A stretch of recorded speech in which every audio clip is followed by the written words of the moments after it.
Midwest Box Truck. Today I wanted to touch on something in this video really quickly. It's not going to be a long, outdrawn video at all. But I was just sitting here thinking. And the reason that I was thinking is because in the course of the last 7 days, while my truck has been in the shop, I've rented 2 separate trucks from Enterprise. And I'm not blaming them in no way, shape, or form, because I think I kind of know what's going on. I feel like Enterprise is having maintenance issues with their trucks, and they send them to the shop. The shop diagnoses the problem and fixes whatever, gives it back to Enterprise, and that turns out not to be the actual issue, or it turns out to be more to the story than whatever they are fixing, because it seems like Enterprise sends their trucks to the shop and they get them back and the trucks are breaking down again within 1,000 miles or so, because I've had 2 trucks that came directly from the shop and were supposed to be repaired, but within a day of me operating the first truck, it kicked on a transmission light and failed to shift out of park. So I ended up leaving that truck at the truck stop, and this occurred on a Saturday night. So Monday morning, Enterprise towed the truck over to Rush Truck Centers in Joliet. And so they're diagnosing that problem. I got a pallet jack and a chop in that truck. I waited 2 or 3 days to get this particular truck. Initially, she told me it was ready to go, I believe, Tuesday morning. Then I got a text back saying, no, the truck has to go over to get at least 4 tires. So I believe they replaced the passenger side 2 rear tires and at least this front tire on the driver's side. They may have replaced the passenger side front tire as well, but I know she said it got like 4 new tires. So when she was getting ready to sign it out for rent to me, she realized that the tires need to be repaired. So she had to hold me off, but they got that completed by 2 p.m. that day. They ran it over to the shop, got it back to me. I drove this truck almost a week. I put almost 1,500 miles on the truck. Due to the last issue, she gave me 1,000 free miles with this truck. So right around 1,500 miles, yesterday evening, I'm at the truck stop. I had been in the truck a few hours. Got out, went in the truck stop, came back 10, 15 minutes later, started the truck up. They got the engine light and the wrench. And it says check engine in the reader. So now this truck has an issue. So I'm like, I'm not about to mess around with these trucks. Another thing I've been doing that I don't normally do, just kind of because of the issue I had last week, I had to jump in my personal car, which I usually keep, in a particular area just in case I need to get out of the truck and go somewhere in my car. So I've been leaving my car at the Enterprise lot, because when the last truck broke down, I had to go get in my car and go home. So when I rented this truck, I left my car at the Enterprise lot. They got a big adjacent lot to the rental place. And yeah, I just been leaving my car there. I really ain't even tell them, which they see me come, because when I finish up a run, if I'm heading home, then I'll leave the truck there and I'll take my car. But so, yeah, I'm going to do a run tonight, because it seems like it's still operating fine. It may just be some type of maintenance. But yeah, I'm going to do a run tonight, and it'll leave me 17 minutes from the Enterprise rental facility. And I'm going to just drive this over, get everything out but my pallet jack, of course, because I can't put that in my car. And I'm going to get in contact with my rental account manager tomorrow morning, with today being Sunday. And both of these incidents happened on a Saturday night.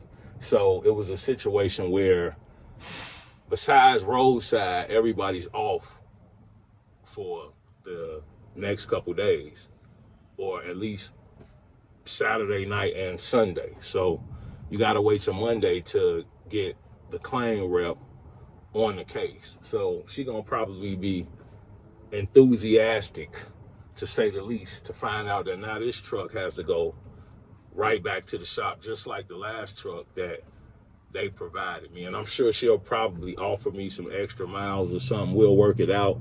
But yeah, I'm at the point where I'm gonna tell her, yeah, if y'all don't have nothing that's definitely solid, it's more trouble for me to rent these trucks, get in the midst of running, and then have an issue, have to bring it back, and then go through the course of getting another truck, switching everything out. That's just a headache. I may as well just wait for my truck, which I think that's what I'm gonna do.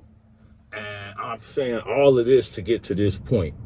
Something that I was sitting here thinking about that may be a great piece of advice to anybody starting a trucking company, if you have not already went ahead and purchased or financed a truck.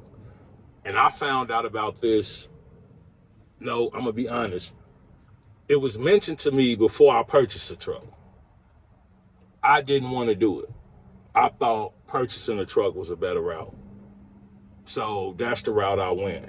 After I purchased the truck, after I took the truck that I purchased to this particular international dealership to have some codes looked at, they informed me about their leasing program. And like I said, I had already heard about it, but I kind of just blew it off. And the guy was telling me, yeah, you know, if you leased as opposed to purchasing a truck, he said he thought that leasing would be the way to go. It's similar to a long-term rental agreement. They cover all of the maintenance and breakdowns. All you have to do is bring the truck in. If you do experience a breakdown, they'll switch your truck out and get you into another lease. And pretty much it's way cheaper than a long-term rental. And he was like, yeah, you should have went that route, because when this extreme cold weather comes in the areas that we live in, and the truck just started breaking down for no reason, which has happened to a lot of different individuals, truck running fine until you park it in the cold. Another thing my homeboy was telling me that made a lot of sense. He owns his box truck. It's an old box truck. He never hardly has any issues with it. One thing that he told me that he does, he also owns a semi. Once the temp drops below, I believe he said like 20 degrees, he won't even start his box truck up until the temperature is back above freezing. And I'm like, that's really smart, because it get cold, the rates get high, people say, hey, I want to run my truck. You start that truck up in the cold, it has a bunch of issues that would have never presented themselves had you not started it. So it probably, in a lot of cases, will be better to just wait a week or two until the temperature changes and then start the truck up. Even if the battery is dead, that'll be way less of an issue than having to deal with NOx sensors, DPF, engine issues, transmission issues, and so forth. So that's a piece of advice that I would give to you guys as well. You know, when it gets extremely cold, just sit it out. Don't even start the truck up, period.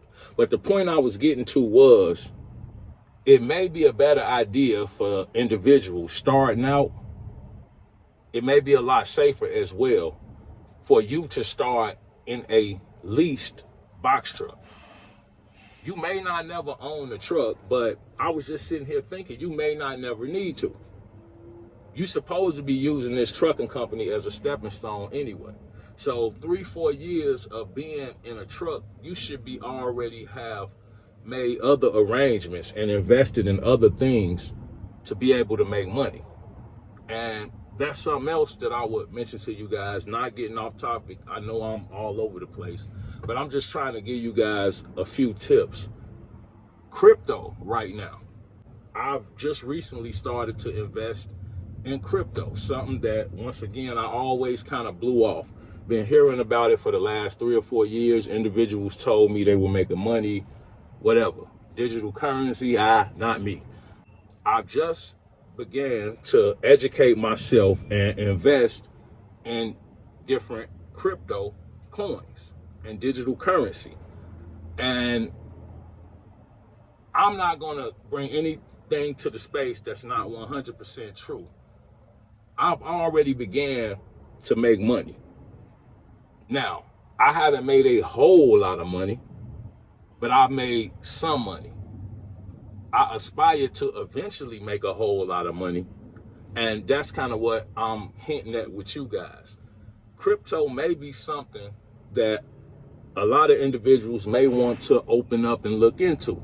I will say you'll need to educate yourself, possibly get somebody to mentor and help you with what particular coins to pick, because, research is crucial in anything. So I wouldn't advise you to go out and just start buying random coins. That's not what I did. You need to speak to somebody that's educated in the digital currency field and have them advise you on 5 to 10 coins to invest in.